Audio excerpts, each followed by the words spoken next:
Welcome to Infinity IQ Plus. Hello class 11 students जो मेरी humanities के स्टूडेंट्स हैं। बेटा ये उनके लिए पहली वीडियो आई है जो कि हमने क्लास 11th के राजनीतिक विज्ञान के बच्चों के लिए बनाई है। ठीक है, ये हमारी पहली वीडियो है इसकी, क्योंकि अधिकतर मैं बच्चों को ये सफ़र करते हुए देखती हूँ कि मैम हमारे हिंदी मीडियम सब्जेक्ट है सोशल साइंस का या पॉलिटिकल साइंस का, तो उसके लिए ज़्यादा हमें कंटेंट नहीं मिल पा रहा है, उसके क्वेश्चंस कैसे करें। स्पेशली 11th क्लास के बच्चों के साथ बहुत चैलेंज आता है, क्योंकि गवर्नमेंट स्कूल में बेटा हमारे एडमिशन्स लेट होते हैं, उसके साथ साथ ही एग्ज़ाम आ जाते हैं, एकदम ही बीच में फेस्टिवल्स हो रहे होते हैं, तो बहुत ज़्यादा कन्फ्यूज़ होते हैं। कुछ बच्चे तो डिसाइड ही कर पा रहे हैं अभी हमने कौन सी साइड लेनी है, इतने में एग्ज़ाम आ जाते हैं, बुक्स ले रहे हैं, एग्ज़ाम की तैयारी शुरू हो जाती है। तो उस टाइम पे हमारे बहुत पजलिंग हो जाता है कि सिलेबस कवर करें या क्या लर्न करें, टॉपिक्स कौन से कवर आउट करें। और क्योंकि नया सब्जेक्ट है, बिल्कुल 10th क्लास तक तो बहुत बेसिक पढ़ा था हमने, 11th क्लास में थोड़ा अपडेटेड पढ़ रहे हैं हम, तो उसके लिए हम किस तरीके से पढ़ाई करें कि 11th में हमारी पढ़ाई बहुत बढ़िया तरीके से हो जाए और मार्क्स भी अच्छे आ जाए, क्योंकि न्यू टीचर्स हैं, इमेज बनानी है उनके सामने अपनी। तो बेटा टेंशन मत लीजिए, मैं पूरी कोशिश करूंगी आपको पॉलिटिकल साइंस यानी कि आपका राजनीतिक विज्ञान के लिए हेल्प करने की। ठीक है, जिसमें हम बहुत ज़्यादा डिटेल फॉर्म में अभी नहीं पढ़ने वाले हैं। मैं सिर्फ आज लेकर आई एक छोटी सी वीडियो जिसमें आपके द्वारा ये पता चलेगा कि आपको चीज़ें समझ में आ रही हैं या नहीं आ रही हैं, क्योंकि बच्चों का बेटा पॉइंट ऑफ व्यू बहुत ज़्यादा मैटर करता है हमारे लिए। तो सबसे पहले मैं आज कुछ क्वेश्चन डिस्कस करूंगी जिसके आपके लिए हेल्पफुल हो जाएगा कि क्वेश्चन में एक्चुअली हमें कितने मार्क्स के हमारे पेपर में क्वेश्चन आएंगे या फिर हम किस तरह के क्वेश्चन आएंगे। एक्चुअल में आज का जो मेरा टॉपिक है वो यही है कि किस तरह के क्वेश्चंस एग्जाम में आएंगे। 10th क्लास जो पढ़ा था वो 5 नंबर तक के क्वेश्चन कर रहे थे, अब हमारे 6 नंबर के क्वेश्चन आ रहे हैं और कैसे क्वेश्चंस एग्जाम में पूछे जाते हैं। ठीक है, तो यहाँ पे बेटा कुछ क्वेश्चंस की लिस्ट है। उससे पहले मैं एक दो चीजें आपको बताने जा रही हूँ पॉलिटिकल साइंस के स्टूडेंट्स के लिए, वो चीज सुन लीजिए ध्यान से। जो बच्चे गवर्नमेंट स्कूल में पढ़ रहे हैं या फिर प्राइवेट में भी, स्पेशली गवर्नमेंट स्कूल में, उन बच्चों के लिए एक चीज है बेटा, आपको सिर्फ जो तैयारी है वो अब एनसीईआरटी से ही नहीं करनी है केवल। ठीक है, आपको बेस तो एनसीईआरटी रखना है, लेकिन मैं कोई यहाँ पे बुक प्रेफर नहीं करूंगी, आपको सबसे ज्यादा इस चीज पे जोर दूंगी कि आप अपनी न्यूज को अपना माध्यम बना लीजिए। साथ में डेली आधा घंटा 10 मिनट, आधा घंटा बहुत ज्यादा, 10 मिनट पे अगर न्यूज सुन लेंगे तो बहुत हेल्पफुल हो जाएगा आपके लिए कि जो हमारी राजनीति में इस टाइम पे चल रहा है चीजें। ठीक है, आपको सिर्फ एनसीईआरटी में जो चीजें दी गई हैं वो नहीं पढ़नी है, बल्कि उनसे संबंधित भी एक दो टॉपिक पढ़ने हैं। फॉर एग्जांपल, अगर आपके इस समय पे स्पीकर की बात हो रही है तो आपको पता होना चाहिए इस समय पे करंट स्पीकर कौन है। अगर इस समय पे वाइस प्रेसिडेंट की बात हो रही है, उपराष्ट्रपति की, तो आपको पता होना चाहिए इस समय पे उपराष्ट्रपति कौन है। उसके लिए रट्टे नहीं लगाने हैं कि कोई मैं ऐसी लिस्ट जारी कर दूं, उसमें आपको लिख के दे दूं, गूगल पे सब कुछ आपके पास। ठीक है, आपको क्या करना है, उसके लिए सबसे सिंपल तरीका है कि जो भी टॉपिक आप पढ़ रहे हो, फॉर एग्जाम्पल आज अपने इलेक्शन कमीशन का चुनाव आयोग का टॉपिक उठा लिया, तो इस समय पे पहला चुनाव आयुक्त कौन था और इस समय पे कौन है, उस टॉपिक वाइज करिए तो अच्छी तरीके से याद हो जाएगा। कुछ कहते हैं कि लिस्ट बना के दे दीजिए मैम, डेट की लिस्ट में, बेटा लिस्ट कुछ नहीं होती है, लिस्ट से रट्टे लगते हैं और कुछ नहीं होता। पढ़ने का तरीका ही बेकार लगता है मुझे वाला। सबसे बढ़िया तरीका है जो टॉपिक कर रहे हो उससे रिलेटेड आप अपनी ऐड करते चलो, उसी टॉपिक पे लिख दो भाई वर्तमान का ये है, पहला ये था, बात खत्म। ठीक है बेटा, आपकी 2 किताबें हैं पॉलिटिकल साइंस की। ठीक है, जो आपका संविधान से संबंधित है और दूसरी आपकी जो आपके सिद्धांत से संबंधित है, एक संविधान और एक सिद्धांत। ठीक है, फिलॉसफी वाली बुक हम बाद में पढ़ेंगे। कॉन्स्टिट्यूशन वाली बुक जो कि आपका एनसीईआरटी का जो इस बार बेटा सिलेबस आ रहा है वो 6 तक चैप्टर आ रहे हैं। ठीक है, जो गवर्नमेंट स्कूल में सिलेबस दिया गया है वो 6 तक चैप्टर आ रहे हैं। हो सकता है कुछ में अलग आ रहे हो, 1-2 चैप्टर्स और ऐड कर दिए गए हों, लेकिन अभी फिलहाल के लिए 6 चैप्टर तक की बात चल रही है। ठीक है, तो हम फिलहाल उनके कुछ क्वेश्चंस को यहाँ पे डिस्कस कर रहे हैं। ठीक है, अगर कुछ क्वेश्चंस हमारे यहाँ पे अलग आ जाते हैं तो मैं आपको बताऊंगी कि आपको उन क्वेश्चंस को कैसे करना है। जैसे 1-2 क्वेश्चंस मैंने यहाँ पर संघात्मक वाले चैप्टर के भी ले लिए हैं। ठीक है, स्थानीय सरकार के भी आई थिंक ऐड कर दूंगी मैं यहाँ पर। चलिए, सबसे पहले बच्चे, जब आप पहला चैप्टर पढ़ेंगे, ठीक है, तो आपको ना रटनी नहीं है चीजें। मैं बार बार इस चीज को बोल रही हूँ बेटा, रटना नहीं है, आपको चीजें समझ के चलनी है। रट के आओगे एग्जाम में नहीं कर पाओगे। बेस से स्टार्ट करना कि भाई संविधान कैसे बना, कौन सी डेट को पहली मीटिंग हो गई थी, चलो वो तो याद कर लिया। संविधान बनाने के लिए कौन सी बातें महत्वपूर्ण है, एक अच्छा संविधान क्या होता है, संविधान क्या क्या कार्य करता है, इस तरीके के क्वेश्चन उठाओ, चैप्टर उठाओ, रीड करो, इंपॉर्टेंट टॉपिक्स को मार्क कर लो। इवन पॉलिटिकल साइंस में राजनीति विज्ञान की सबसे बढ़िया बात यह है बेटा, इसमें कुछ टॉपिक ऐसे हैं जो बिल्कुल आते हैं एग्जाम में, 6 नंबर वाले। बढ़िया तरीके से करके चले जाओगे तो मोस्टली क्वेश्चन आपके रिपीट भी हो जाएंगे, अगर यहाँ पे हम डिस्कस करेंगे बार बार उन टॉपिक्स को। तो संविधान सभा के उद्देश्य प्रस्ताव कब और किसने किया था बेटा, ये आप पढ़ लोगे, आपको इसमें पता लगेगा नेहरू जी ने 1946 में किया था। तो आपके लिए आज का मैंने एक टॉपिक दे दिया, बुक अगर ओपन करके बैठे हो तो फटाफट से मार्क कर लीजिए, नहीं तो ये पीडीएफ आपको मिल जाएगी, उसमें आप ये कर लीजिएगा, मार्क करते कर चलिए कि संविधान सभा के बारे में बात हो रही है, उद्देश्य प्रस्तावना के बारे में बात हो रही है, तो आप लिख दीजिए वहां पे डेट और अपनी बुक में मार्क कर दीजिए भाई ये वाला टॉपिक इंपॉर्टेंट है। ओके, इससे संबंधित बेटा मैं कुछ टॉपिक और ऐड करती चल रही हूं, साथ में ऐड कर लो, लिख लीजिए कि संविधान का मुख्य कार्य क्या है या संविधान के मुख्य कार्य क्या क्या होते हैं। 4 मार्क्स का क्वेश्चन आता है, वो आप अपने तरीके से अंडरस्टैंड करके करोगे और एनसीईआरटी में भी दे रखा है, लेकिन उसकी डिटेल अपने आप लिखोगे आप, ठीक है, लिख लीजिए पहले। फिर बेटा जी आप क्या करोगे, उसी में एक क्वेश्चन और लिखिए जो मोस्ट इंपॉर्टेंट है कि कौन से देश से हमने कौन कौन से प्रावधान लिए हुए हैं। फर्स्ट चैप्टर से लिखोगे कि कौन कौन से देश से हमने कौन कौन से प्रोविजन लिए हैं, ब्रिटेन से कौन सा लिया है, अमेरिका से कौन सा लिया है, संयुक्त राज्य अमेरिका से, कनाडा से कौन सा लिया है, ये सारे आप क्या करोगे, लिखोगे अलग अलग तरीके से। आ रही है समय, सारे याद भी करोगे, एनसीईआरटी वाले याद कर लीजिए, आपके लिए इनफ रहेंगे अभी फिलहाल के लिए, ठीक है। कौन कौन से प्रावधान लिए गए हैं।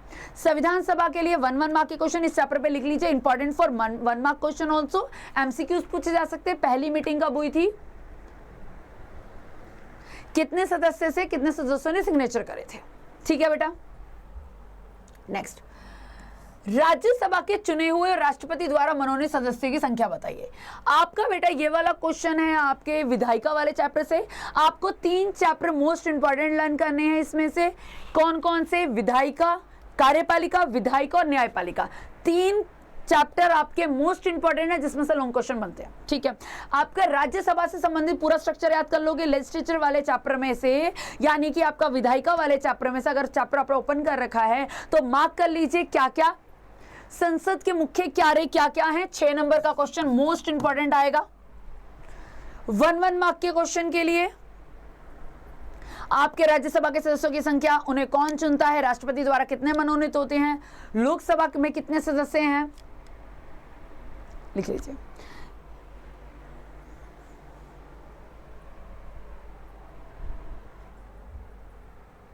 ठीक है, एक क्वेश्चन और बेटा इसमें आ जाता है क्या कि संविधान में हमारे भारत में संसद की द्विसदनात्मक क्यों अपनाया गया, क्या कारण था जो द्विसदनात्मक अपनाया गया। अगर वो क्वेश्चन आपका आता है 4 मार्क्स का, ठीक है बेटा, तो आप उसके लिए 2-2 पॉइंट उठा लेंगे। हम वेटेज की बात करेंगे अभी कि कितने कितने वेटेज के इस बार क्वेश्चन आने वाले हैं, तो आप 2 नंबर में फिलहाल उसे ले लीजिए। तो आप क्या करोगे, 2 पॉइंट उसके लिख दोगे, दोनों पॉइंट अलग अलग होने चाहिए, ठीक है। वयस्क मताधिकार किसे कहते हैं, ठीक है। अच्छा बेटा, राज्यसभा के चुने हुए राष्ट्रपति द्वारा मनोनीत, पहले बात तो बता दूं राज्यसभा में बेटा कितने मेंबर्स हमारे 245, 12 मेंबर किसके द्वारा मनोनीत है, राष्ट्रपति के द्वारा। बाकी 233 किसके द्वारा चुने जाएंगे, राज्यों की विधानसभाओं के द्वारा राज्यसभा में मेंबर चुने जाएंगे। ओके बेटा, वयस्क मताधिकार किसे कहते हैं, यूनिवर्सल राइट ऑफ फ्रेंचाइज किसे कहते हैं, सिया सफ्रेज, ठीक है। वो सारे नागरिक जो देश के, पहली बात तो आपके पास देश की सदस्यता होनी चाहिए, ठीक है। सभी को वोट देने का अधिकार, मताधिकार है ये, जो विदाउट एनी डिस्क्रिमिनेशन दिया जाएगा। कोई जाति नहीं, कोई धर्म नहीं, कोई किसी प्रकार का कोई भेदभाव के विकार आपको क्या किया जाएगा, वयस्क मताधिकार दिया जाएगा। आ रही है बात समय। कुछ बच्चे 18 साल क्या लिख देते हैं डेफिनेशन में, बेटा डेफिनेशन नहीं है, वो एग्जाम्पल है आपका। 18 साल आपका एग्जाम्पल है, जैसे भारत में पहले 21 साल एज थी, अब 18 साल है, तो 18 साल आप भारत के लिए एग्जाम्पल में लिख देंगे कि बिना किसी भेदभाव के सबको मत का अधिकार देना क्या होता है हमारा वोटिंग राइट, वो होता है मताधिकार, वही वयस्क मताधिकार। पहले इसकी 21 थी भारत में, अब 18 कर दी गई है, ठीक है। और सबसे इंपॉर्टेंट बेटा, ये हमारा मौलिक अधिकार नहीं है। कुछ बच्चे टिक करके आ जाते, नहीं हमारा मौलिक अधिकार ना होके कानूनी अधिकार है। ओके, दल बदल किसे कहते हैं, दल बदल निरोधी कानून क्या है, मोस्ट इंपॉर्टेंट आपका क्वेश्चन है। ये मिलेगा बेटा जी आपको विधायिका वाले ही चैप्टर में, दल बदल किसे कहते हैं। बेटा देखो, दल बदल लास्ट टॉपिक दे रखा, अगर बुक ओपन करोगे तो विधायिका वाले चैप्टर में लास्ट टॉपिक है ये। दल बदल क्या है, दल बदल निरोधी कानून क्या बनाया गया। दल बदल में क्या होता था, कोई पार्टी का कैंडिडेट है, ठीक है, उसने पार्टी की टिकट ले ली, XYZ कोई भी पार्टी की, पार्टी से जीतने के बाद उसने दल बदल लिया, दूसरी पार्टी में चला गया लालच में, उसको बंद करवाया गया। उसके लिए दल बदल निरोधी कानून लाया गया कि भाई तुम जीतने से पहले किसी भी पार्टी की टिकट लो, ठीक है, लेकिन जीतने के बाद आप वो पार्टी नहीं छोड़ सकते जिसकी तरफ से आप जीते हो, आपको उसी में रहना पड़ेगा। अगर आप ऐसा करते हो तो आप एमपी या एमएलए जहां कभी दल बदल किया गया वो नहीं रहोगे, आपको कहीं की भी संस्था, अगर आपने अपनी पार्टी को छोड़ दिया, ठीक है, दूसरी पार्टी में चले गए इलेक्शन जीतने के बाद, ठीक है, उसकी वजह से पूरा हमारा इलेक्शन डिस्टर्ब हो जाएगा, रिजल्ट डिस्टर्ब हो जाएगा, तो इसीलिए आपकी सीट ही कैंसिल कर दी जाएगी। अब आप लालच में नहीं करोगे। ये इसलिए किया गया ताकि जो हमारे नेता लोग, जो उम्मीदवार ये लालच करते थे, उनको बंद कराने के लिए, ठीक है। संविधान के किस अनुच्छेद में संवैधानिक संशोधन का वर्णन किया गया है बेटा? संवैधानिक संशोधन को अभी फिलहाल रहने दीजिएगा, कोई दिक्कत नहीं है, बट फिर भी अगर करना चाहते हो तो आप इसे अपने एनसीईआरटी से कवर कर सकते हो। भारतीय निर्वाचन प्रणाली की 2 विशेषता बताइए बेटा, ये करना ही करना है आपको। चुनाव आयोग वाले चैप्टर में से एक तो क्या करना है, चुनाव वाले चैप्टर में से आपको चुनाव आयोग के क्या क्या कार्य हैं ये कर लीजिएगा। आपको ये भी करना है कि जो हमारे पीआर सिस्टम और first pass the post system है, यानी कि एक तो आपका एकल संक्रमणीय मत प्रणाली भी ले सकते हो, सिंगल ट्रांसफरेबल, पहले हम आपका वो भी ले सकते हो, हाँ, और साथ में ये भी कर सकते हो आप कि सबसे पहले तो आप विशेषता याद कर लीजिए, ठीक है, विशेषता दोनों की अलग याद कर लोगे। पहली बात तो आपको ये पता होना चाहिए कि कौन कौन से प्रकार अपनाए जाते हैं पूरे वर्ल्ड में चुनावों के, ठीक है। एक तो आपका आ जाएगा बेटा समानुपाती प्रतिनिधित्व प्रणाली, समानुपाती प्रतिनिधित्व प्रणाली, और एक आ जाएगा आपका जो सबसे आगे वो जीते, भारत की लोकसभा के लिए ये यूज किया गया, लोकसभा के लिए और राज्य विधानसभाओं के लिए, ठीक है, स्टेट असेंबलीज के लिए।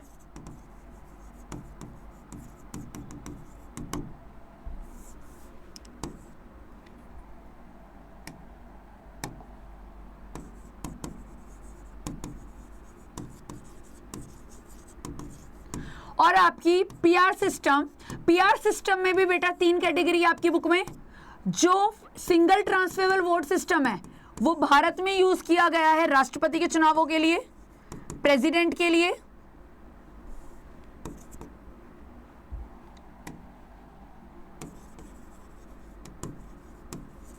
वाइस प्रेसिडेंट के लिए, राज्यसभा के लिए,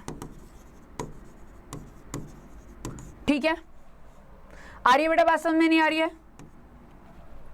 क्लियर है या नहीं है? ठीक है, यहां पे आप प्रेसिडेंट भी लिख लीजिएगा,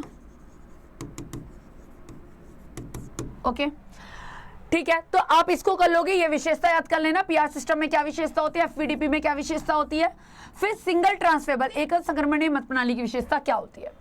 स्थानीय शासन वाला जिन बच्चों का क्वेश्चन चैप्टर आ रहा है कि संस्थाएं किस किस वर्ग को आरक्षण दिया गया है, तो आप 1 मार्क क्वेश्चन में कर सकते हो कि लोकल लेवल में किस किस को रिजर्वेशन दी गई है, आरक्षण दिया गया है।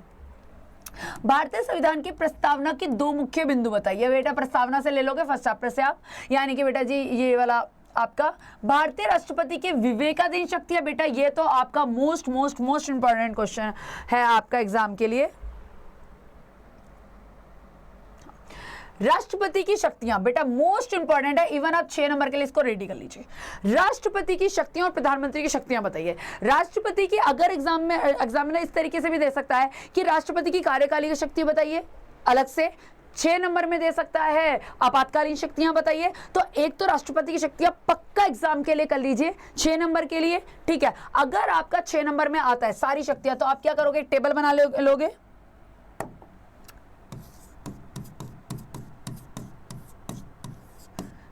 आप क्या करोगे, पहले सबकी सब हेडिंग लिख दोगे, कार्यकारी शक्ति, विधायी शक्ति, आपातकालीन शक्तियां, इस तरीके से, ठीक है।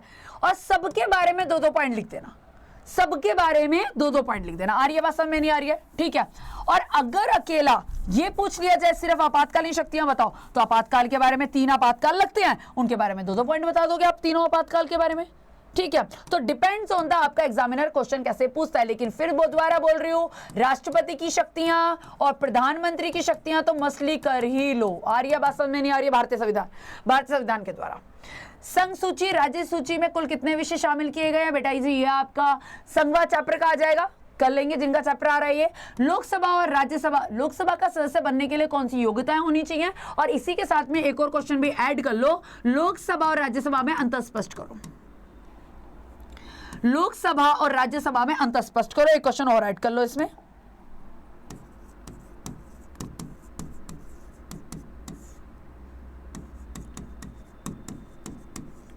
अब अंतर स्पष्ट भी दो तरीके से आ सकता है। स्ट्रक्चर में, अगर स्ट्रक्चर में आएगा तो यहां कितनी संख्या है, यहां कितनी संख्या है, कितने यहां मनोनीत हैं, यहां कितने हैं। वैसे बेटा मनोनीत पहले लोकसभा में 2 हुआ करते थे, बट अब नहीं है। 2 एंग्लो इंडियंस की 2 सीट हुआ करती थी लोकसभा में, बट अब नहीं है। जितने भी ये सारे निर्वाचन होकर ही आएंगे, ठीक है। और दूसरा आप शक्तियों में कर लोगे। अगर एग्जामिनर ना बोले कि भाई स्ट्रक्चर में करना, सीधा क्वेश्चन दे दे कि लोकसभा और राज्यसभा में अंतर स्पष्ट करो, तो आप क्या करोगे, यहां पर 2 ऐसे टेबल ये बनाना, ऊपर कर देना स्ट्रक्चर में डिफरेंशिएट और नीचे कर देना शक्तियों में डिफरेंशिएट। बेटा 6 नंबर का भी आएगा ना तो भी नंबर नहीं कटेंगे आपके, ठीक है। इस तरीके से कर देना स्ट्रक्चर में, फिर एक और बॉक्स बना के कर देना शक्तियों में, बस बात खत्म, ठीक। बेटा नेक्स्ट क्वेश्चन है आपका सामूहिक उत्तरदायित्व। ये आपका कार्यपालिका वाले चैप्टर में मिल जाएगा, ठीक है, जिसमें मंत्री परिषद और प्रधानमंत्री की शक्तियों को बताया जाएगा। मेन आपका मंत्री परिषद के बारे में है टॉपिक कि मंत्री परिषद का किस प्रकार से सामूहिक उत्तरदायित्व होता है, किस तरीके से जो इनका फैसला होता है वो एक माना जाता है। अगर एक के खिलाफ भी अविश्वास पत्र आज पास हो जाए तो उसको सबके खिलाफ माना जाता है। यानी ये कलेक्टिव तरीके से काम करती है सामूहिक उत्तरदायित्व, जो पूरी मंत्री परिषद होती है। अकेले इंडिविजुअल काम नहीं करती है। सरकार ने अगर इनको कुछ कहा है तो एक का आंसर अलग नहीं होगा, सबको एक ही आंसर या तो मानना पड़ेगा या फिर पार्टी से अलग जाना पड़ेगा। प्रश्नकाल और शून्यकाल में क्या अंतर है बेटा? विधायिका वाले चैप्टर में प्रश्नकाल और शून्यकाल, ये एक्चुअल में 2 ऐसे मेथड है जिसके द्वारा आप क्या कर सकते हो, जिसके द्वारा आप सरकार पर, विधायिका जो है सरकार पे क्या रखती है, कंट्रोल रखती है। जब सेशन चलेगा तो एक प्रश्नकाल का समय आता है, स्पीकर बोलता है प्रश्नकाल शुरू हुआ, ठीक है।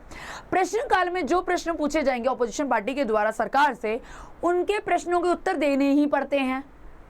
शून्यकाल में मर्जी होती है, आप दे भी सकते हो और नहीं भी दे सकते हो। आ रही है समझ में? नहीं आ रही है तो भाई अब सिंपल सी बात है, जो पार्टी होगी, जो सरकार होगी, तो शून्यकाल का वेट करेगी, शून्यकाल शुरू हो जाए, है ना बेटा। किस स्थिति में संयुक्त अधिवेशन, अच्छा ये क्वेश्चन का डिटेल फॉर्म भी कर लेना कि भाई विधायिका कार्यपालिका पर किस किस तरीके से कंट्रोल करता है। ये क्वेश्चन इंपॉर्टेंट एग्जाम में आता है, ठीक है। किस स्थिति में संयुक्त अधिवेशन बुलाया जाता है और किसके द्वारा? बेटा राष्ट्रपति संयुक्त अधिवेशन बुलाता है। जिस स्थिति में कोई बिल अटक जाए, लोकसभा में पास हो जाए, राज्यसभा में पास ना हो पाए, तो उस स्थिति में राष्ट्रपति संयुक्त अधिवेशन बुलाता है। और उस स्थिति में हमेशा किसकी मेन आंसर आता है? लोकसभा का ही आता है, क्योंकि हमें पता है लोकसभा की सीटें जो मेंबर है वो ज्यादा है, राज्यसभा के मेंबर कम है, तो संयुक्त अधिवेशन आएगा तो किसका आंसर आएगा? लोकसभा का, ठीक है। तो अक्सर यही होता है कि सरकार जब कोई नई बिल पास हो पा रहा है तो राष्ट्रपति के द्वारा संयुक्त अधिवेशन बुला लिया जाता है। इसे इंग्लिश में कहते हैं जॉइंट सेशन। भारत में सर्वाधिक मतों से जीत की प्रणाली क्यों अपनाई गई? बेटा first pass the post system. संसद किस प्रकार कार्यपालिका पर नियंत्रण लगा सकती है? बेटा ये सांसद नहीं, संसद कर लो, वैसे सांसद भी हो जाएंगे मेंबर्स, ठीक है, लेकिन फिलहाल संसद करो। संसद किस प्रकार कार्यपालिका में नियंत्रण कर सकती है? यही जो क्वेश्चन मैं अभी आपको बता रही थी कि पार्लियामेंट कैसे कंट्रोल करेगी। और इसका एक और क्वेश्चन लिख लो साथ में कि संसद किस प्रकार से खुद को भी कंट्रोल करती है। तो स्पीकर जो होता है ना बेटा, वो अपने ही मेंबर्स को कंट्रोल कर रहा होता है। आपका बुक में लास्ट टॉपिक है वाला, नहीं समझ में आया तो आप डिस्कस करिएगा, बताइएगा कमेंट में, फिर मैं उसको डिस्कस करूंगी। ये आपका दल बदल भी इसी में आ जाता है एक्चुअल में। सांसद कौन कैसे स्वयं को, देखो यही क्वेश्चन आ गया डायरेक्टली। जीवन तथा व्यक्तिगत स्वतंत्रता के अधिकार के संबंध में विशेष स्थिति की गई है। जीवन और व्यक्तिगत स्वतंत्रता के अधिकार के संबंध में क्या विशेष व्यवस्था की गई है? बेटा चैप्टर नंबर 2 फंडामेंटल राइट्स वाले में ले लेना। और इसमें से एक क्वेश्चन और लिख लीजिए, मौलिक अधिकार तथा राज्य के नीतिनिर्देशक तत्वों में क्या अंतर होता है? Right the difference between the fundamental rights and the directive principles. Important question है, कई बार एग्जाम में आता है। और केशवानंद भारती केस भी पढ़ लोगे बेटा। भारतीय प्रधानमंत्री को सरकार की केंद्रीय धुरी क्यों माना जाता है? Most important question. Linchpin, English में लिंचपिन वर्ड लिखा हुआ है। तो प्रधानमंत्री कैसे पूरी कैबिनेट को कंट्रोल करता है, कैसे प्रधानमंत्री राष्ट्रपति के पास कैबिनेट की काउंसिल ऑफ मिनिस्टर्स की रिपोर्ट देता है, वो सारा आपका इसमें आ जाएगा। इवन 4 नंबर 6 नंबर में भी आ जाता है क्वेश्चन, पक्का कर लेना बेटा। 19 क्वेश्चन। लोकसभा की राज्यसभा की शक्तियों में अंतर। लोकसभा स्पीकर की शक्तियां करोगे, एक बार एग्जाम में 6 नंबर का क्वेश्चन आया था, स्पीकर की शक्तियां बताइए, जो कि आपके एनसीईआरटी में नहीं दे रखी है, कोशिश करके मैं आपको लिखवा दूंगी। भारतीय न्यायपालिका की स्वतंत्रता और निष्पक्षता बनाए रखने के लिए संविधान में क्या प्रावधान किए गए हैं? स्टार्टिंग में ही आपको दे रखा, अगर न्यायपालिका चैप्टर स्टार्ट करोगे तो स्टार्टिंग में इसका आंसर मिला हुआ है कि उनकी जो नियुक्ति कैसे की जाती है, उनका कार्यकाल कैसे फिक्स करा जाता है, उनको निकालने के लिए, हटाने के लिए कितना कठिन प्रोसेस बनाया गया, ये सारी चीजें। भारतीय संविधान संघात्मक होते हुए भी एकात्मक है। जिन बच्चों का संघात्मक चैप्टर आ रहा है एग्जाम में, वो ये वाला क्वेश्चन कर लेंगे। और भारत कैसे एक संघीय व्यवस्था वाला देश है, ये वाला भी कर लेंगे। राज्यसभा लोकसभा की तुलना में किस प्रकार कमजोर सदन है? तो आपको पता है लोकसभा की शक्तियां ज्यादा होती है, तो आप क्या बताओगे? यहाँ पे मनी बिल वाला टॉपिक ले लीजिएगा, ठीक है। किस प्रकार से धन से संबंधित जो पावर होती है लोकसभा में होती है, जैसे आपको पता होगा या पढ़ा होगा आपने या फिर रीड करिएगा कि धन विधेयक ऐसा विधेयक होता है बेटा जिसमें क्या होगा कि जो बिल लोकसभा ने बना दिया, बिल बनाया लोकसभा, पहले पता तो वहीं पे पेश किया जाएगा, धन से संबंधित लोकसभा की पावर होती है, वहीं लाया जाएगा और राज्यसभा के लिए डिस्कस करने के लिए भेजा, सिर्फ डिस्कशन के लिए। अगर राज्यसभा ने मनी बिल से संबंधित कोई भी अपना चेंजेस करने के लिए नहीं बोला या अपने पास रखा, ठीक है, तो 14 दिन के अंदर लोकसभा उसे अपने आप पास मान लेगा, उसे अपने आप पास मान लेगा 14 दिन के अंदर। और अगर उन्होंने जो भी सजेशन दिया, अगर सजेशन दिया राज्यसभा ने, तो लोकसभा की मर्जी होगी इसको मानना या नहीं मानना। और आपको पता है राष्ट्रपति एक बिल कोई भी भेज सकता है वापस, लेकिन धन विधेयक पे उसे साइन करने होते हैं, ठीक है। तो इससे संबंधित आप बता दोगे किस प्रकार से भारतीय ये वाला राज्यसभा लोकसभा की तुलना में शक्तिशाली नहीं होकर कमजोर है। भारतीय चुनाव प्रणाली में क्या दोष है, इसके सुधारों की क्या आवश्यकता, ये वाला क्वेश्चन भी आप एक देख लेंगे।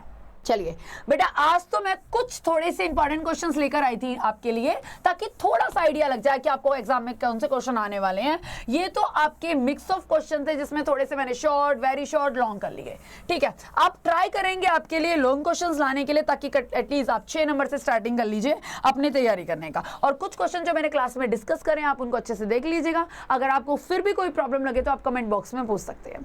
ये एक ट्राई था बेटा उन हिंदी मीडियम बच्चों के लिए जिनको अक्सर दिक्कतें आती हैं कि हमारे लिए कंटेंट कम मिलता है या सही से नहीं हो पाता, तो बेटा ट्राई किया है कि आपके लिए ये शायद हेल्पफुल रहेगा। Okay, thank you so much. Follow and subscribe us for more.